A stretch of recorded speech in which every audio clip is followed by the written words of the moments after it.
नमस्कार दोस्तों, mind makeup में आप सभी का स्वागत है। दोस्तों, आज हम पढ़ेंगे कर्ण वंश के बारे में। कर्ण वंश का जो शासन था 75 ईसा पूर्व से 30 ईसा पूर्व तक चला। दोस्तों, हम लोगों ने पीछे पढ़ा था शुंग वंश के बारे में। शुंग वंश के जो संस्थापक थे पुष्यमित्र शुंग थे। शुंग वंश के शासक देवभूति की हत्या करके वसुदेव कर्ण वंश के स्थापना करता है। शुंग वंश के शासक देवभूति की हत्या करके, देवभूति शुंग वंश का अंतिम शासक था, उसकी हत्या करके वासुदेव कर्ण वंश की स्थापना करता है। पुराणों में ऐसा लिखा हुआ है कि शुंग वंश इस पृथ्वी पर 112 वर्ष शासन करेंगे और अंततः यह पृथ्वी कर्णों को मिल जाएगी। पुराणों में ऐसा लिखा है कि शुंग वंश पृथ्वी पर पूरे 112 वर्ष शासन करेंगे और अंततः यह पृथ्वी कर्णों को मिल जाएगी। कर्ण वंश के अंतिम शासक कौन थे? कर्ण वंश के अंतिम शासक सुशर्मा थे। सुशर्मा की हत्या कर सिमुक आंध्र सातवाहन वंश की नींव डालता है। कर्ण वंश के प्रथम शासक वासुदेव, कर्ण वंश के अंतिम शासक सुशर्मन। इसकी हत्या कौन करता है? सिमुक। सिमुक ने हत्या कर दी किसकी? शासक सुशर्मन की, और सातवाहन वंश की नींव डाली। दोस्तों, कर्ण वंश में हम ज़्यादा नहीं पढ़ेंगे, ज़्यादा क्वेश्चन नहीं आता है। इसके बाद आते हैं हम सातवाहन वंश। सातवाहन वंश के बारे में पढ़ते हैं। सातवाहन वंश का संस्थापक कौन रहता है? सिमुक रहता है, जिसने कर्ण वंश के शासक सुशर्मन की हत्या कर देता है और सातवाहन वंश की स्थापना करता है।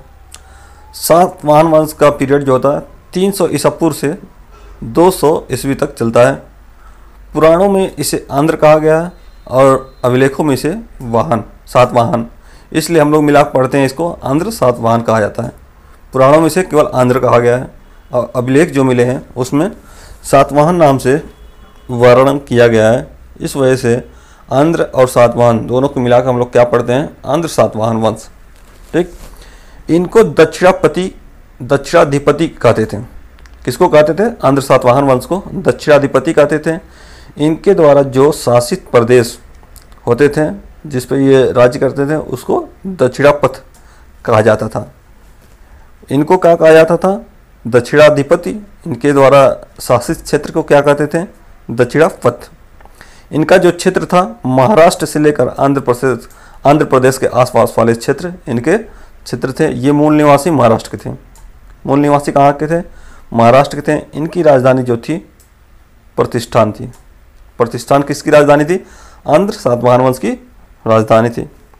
सिमुक सामंत था, इसलिए धर्म कार्यों को बढ़ावा दिया। सिमुक जो है, जो आंध्र सातवाहन वंश का संस्थापक था, वो एक सामंत था, इसलिए इसने धर्म कामों को बढ़ावा दिया। धर्म में इसने ज़्यादा काम किया। आगे देखते हैं। सिमुक का हत्या किसने कर दिया? कृष्ण ने। सिमुक की हत्या कृष्ण, जिसे कान्ह के नाम से भी जाना जाता है, सिमुक की हत्या करके कृष्ण राजा बना। राजा बनने का उल्लेख किस अभिलेख में मिलता है? नासिक अभिलेख में। कृष्ण को राजा बनने का अभिलेख नासिक शिलालेख में मिलता है। कान्हा के बाद उसका पुत्र आता है सातकड़ी प्रथम। ये बहुत शक्तिशाली राजा होता है। कान्हा के बाद उसका पुत्र आता है सातकड़ी प्रथम, जो राजा बनता है। सातकड़ी प्रथम को कई नामों से जाना जाता है। पहला तो दक्षिणापथ का स्वामी, दूसरा है अप्रतिहत चक्र का एक चालक, तीसरा पश्चिमी पति, चौथा प्रतिष्ठानपति और पांचवा सातकड़ी। तो सातकड़ी जो होता है बहुत ही शक्तिशाली राजा रहता है। ये पहला सबसे शक्तिशाली राजा रहता है। सातकड़ी का विवाह रानी नागनिका से होता है। सातकड़ी की पत्नी क्या नाम है? नागनिका। नागनिका ने नानाघाट अभिलेख बनवाया था। ये पहली रानी है जिसने अभिलेख बनवाया। तो इसने कौन सा अभिलेख बनवाया? नानाघाट अभिलेख बनवाया। इसका मतलब ये है कि प्रशासन में ये हिस्सा लेती थी।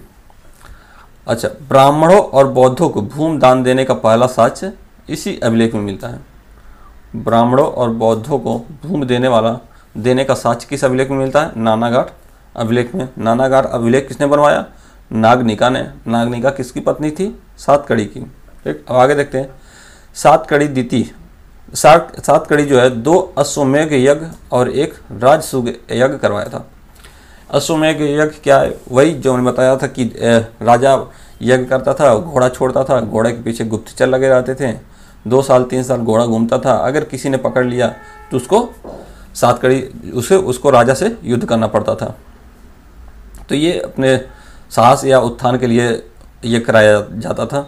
अब आगे देखते हैं, हाथी गुम्फा अभिलेख जो कलिंग का राजा खारवेल ने बनवाया था। एक हाथी गुम्फा अभिलेख है जिसको कलिंग का राजा खारवेल ने बनवाया था, और इसी ने सातकड़ी प्रथम को हराया था। सातकड़ी प्रथम को किसने हराया था? कलिंग के राजा खारवेल ने सातकड़ी प्रथम को हराया था। इस अभिलेख में सातकड़ी द्वितीय का साक्ष्य मिलता है। किस अभिलेख में? ये हाथी गुम्फा अभिलेख में सातकड़ी द्वितीय का भी साक्ष्य मिलता है। अब आगे देखते हैं, सातकड़ी की मृत्यु के बाद नागनिका ने प्रशासन संभाला। सातकड़ी की मृत्यु के बाद नागनिका ने प्रशासन संभाला। यहाँ हम लोग पढ़ा ना कि नागनिका ने एक नानाघाट अभिलेख बनवाया था, तो वो शासन संभाला, इसलिए वह अभिलेख बनवाई थी। आगे देखते हैं, सातकड़ी का 17वां राजा हाल रहता है। राजा तो बहुत हुए, 1 2 3 करके, लेकिन जो मुख्य उनके बारे में पढ़ेंगे। सातकड़ी का 17वां राजा हाल रहता है, और यह एक लेखक भी रहता है।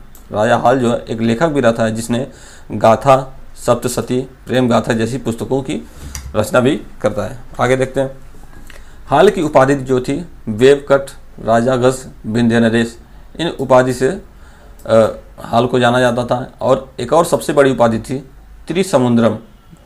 त्रिसमुद्रम तोय पिता वाहन। इसका क्या मतलब था? जिसकी सेनाएं तीनों समुद्र तक फैल गई थी। इसने समुद्र पर भी शासन करना शुरू कर दिया और इसने अपने आप को तमाम पर्वतों का स्वामी बताया।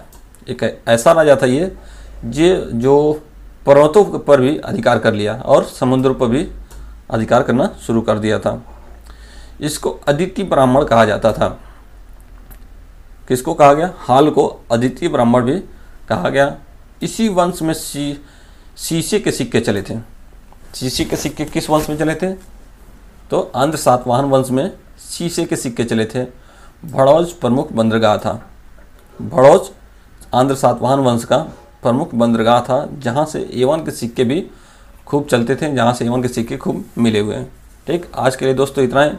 इससे ज़्यादा क्वेश्चंस और इससे ज़्यादा कोई भी एग्ज़ाम में इससे ज़्यादा नहीं पूछता है। जो भी पूछेगा इसी में से पूछेगा। धन्यवाद।